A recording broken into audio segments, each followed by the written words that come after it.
Hello darlings, this is Mary from your Greek translation coming to you from the city that never sleeps. We're about to embark on a journey, an adventure of sorts, as we explore an effective morning routine to help us learn a new language. But before we dive into that, how about we lighten the mood a bit with a joke? Alright, here goes. Why don't we ever tell secrets in a cornfield? Because the potatoes have eyes, the corn has ears, but the beans stalk. Did that bring a smile to your face? I hope it did, because learning should be fun, right? And that's exactly the approach we are taking. We're going to make language learning enjoyable, engaging, and effective. So buckle up and get ready for a ride filled with words, phrases, and perhaps a few more jokes along the way.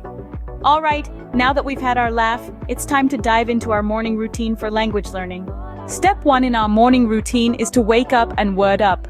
Now you might be wondering, what does word up mean? Well, it's all about starting your day with the power of language, specifically your target language. Imagine the first thing you do each morning is learn a new word or phrase. It's like a little gift to yourself, a piece of the puzzle that is a new language, and you're the first to lay eyes on it. Why is this so crucial, you ask? Well, think about it. Your brain is most receptive when you first wake up. You've just spent hours in restful slumber, and now your mind is refreshed, ready to absorb information like a super absorbent sponge. That's why we start our day with a new word or phrase. Now, where does this new word or phrase come from? That's where your language journal comes in. Keep it by your bedside. As you wake up, reach out for it and jot down the word or phrase of the day. It could be a word you stumbled upon the previous day, or a phrase you heard in a song. The key here is to make it a part of your morning routine, so it becomes as natural as brushing your teeth. And what do we do with this new piece of language? We review it. Throughout the day, keep coming back to it. Say it out loud, write it down, use it in a sentence. Engage with it as much as you can. The more you interact with it, the more it will stick. This method of learning is all about consistency and repetition. And it's not just about rote memorization, it's about making connections, drawing associations, and really understanding the nuances of the language. So remember, start your day with a new word or phrase and you'll be speaking a new language before you know it. Step 2 is breakfast, but not just any breakfast, a linguistic breakfast. Now you might be wondering, what in the world is a linguistic breakfast? Well, let me explain. It's all about incorporating language learning into one of the most important parts of your day. Breakfast time. Yes, you heard it right. We're going to learn while we eat. Imagine this scenario. You're in your kitchen, you're hungry, and you're ready to prepare your meal. But instead of just going through the motions, let's add a twist. Let's turn this into a language learning opportunity. How do we do this, you ask? It's simple. Start by labeling items in your kitchen in your target language. Your refrigerator becomes frigorifico if you're learning Spanish, Kühlschrank if it's German, or frigorifero if you're diving into Italian. The labels don't just have to be on your appliances, they can be on your food items too. Your bread is now pain in French or somi in Greek. Your coffee, kavi in Finnish, coffee in Dutch. The possibilities are endless. But we're not stopping there. While you're preparing your breakfast, why not listen to something in your target language? It could be a news broadcast, a podcast, a song, or even an audiobook. This will help you get used to the rhythm, tone, and pronunciation of the language. Plus, it's a great way to catch up on current events or learn something new while you're at it. Remember, the goal here isn't to understand every single word. It's about immersing yourself in the language, getting comfortable with how it sounds, and picking up new words and phrases along the way. And the best part? You're doing all of this while enjoying a delicious meal. So the next time you're making breakfast, remember to make it a linguistic one. With this step, you're not just feeding your body, but also your mind. Step 3 is to commute with language. You know, there's a certain magic to the humdrum of a commute. The rhythmic clatter of the subway, the soft murmur of the morning radio, the idle moments at the traffic lights. These are pockets of time that we often overlook, but they hold a wealth of opportunity for language learning.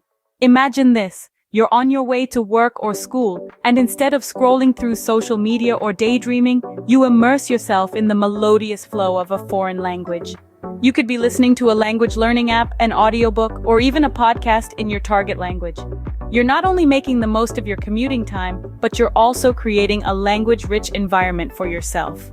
This is especially effective for auditory learners. You know, those individuals who absorb information better when they hear it. But even if you're not an auditory learner, giving your ears a chance to familiarize with the sounds and rhythms of a new language can be incredibly beneficial. And here's a little secret. You don't have to understand everything that's being said. The goal is not to grasp every word or sentence, but to let your mind soak in the sounds and patterns of the language. Over time, you'll find that words and phrases start to stick, almost like magic. Remember, language learning is not a sprint, it's a marathon. It's about consistency, not speed. So even if you're spending just 20 minutes a day during your commute, that's over 100 minutes a week, over 400 minutes a month, and almost 5,000 minutes a year. That's a lot of language learning. So the next time you're on your commute, whether it's by car, bus, or train, plug in those earphones and let a new language whisk you away. Let the rhythm of the language sync with the rhythm of your journey. Let the words become your travel companions. Turn your commute into a language learning journey. Step 4 is to practice language during work breaks. Now I know what you're thinking. Mary, I barely get time to breathe during my breaks. How am I supposed to squeeze in language practice? But hear me out. You see, the beauty of language learning is that it doesn't need to be a marathon session. It can be broken down into smaller, more manageable chunks that fit around your lifestyle.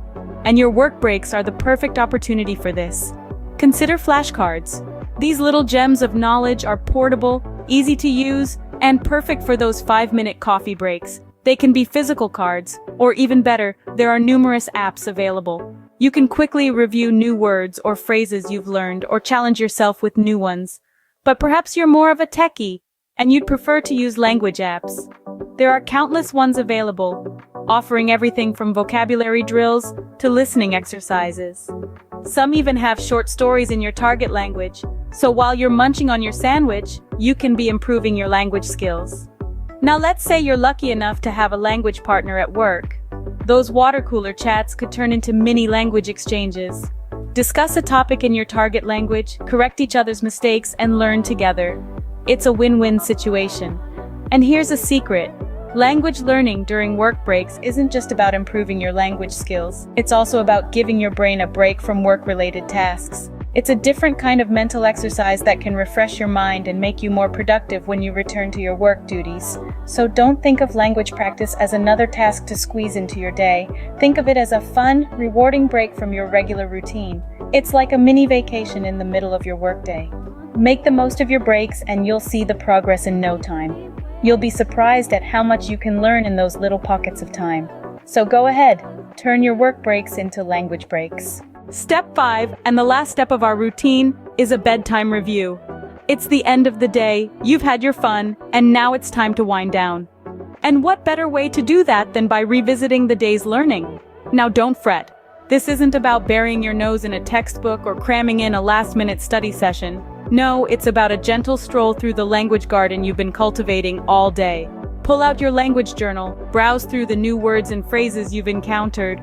Maybe you'll smile at a quirky idiom or chuckle at a funny phrase. Remember, this isn't a test, it's a review. Savor the sounds, the rhythm of the language. Let it wash over you, let it sink in. This practice, my friends, is what turns a day's learning into lasting knowledge. A quick review before sleep helps cement your language learning. Sweet dreams of fluency. So, there you have it. A 5-step morning routine to help you conquer any language. Let's take a quick look back at what we've covered today. First, we kick-started our day by waking up and word up. Learning a new word first thing in the morning sets the tone for the day and gets our brain into language learning mode. Next, we enjoyed our breakfast in the target language. Remember, everything tastes better when you can describe it in a different language. Then, we made our commute productive by immersing ourselves in the language. Whether it's listening to a podcast or an audiobook, it's all about making use of that extra time. During our work breaks, we practice the language. A quick 5-minute drill can make a huge difference, keeping our memory fresh and active. And finally, we ended the day with a bedtime review, going over everything we've learned throughout the day. Remember, every day is an opportunity to learn something new. Keep at it and you'll be fluent before you know it. Until next time, happy learning.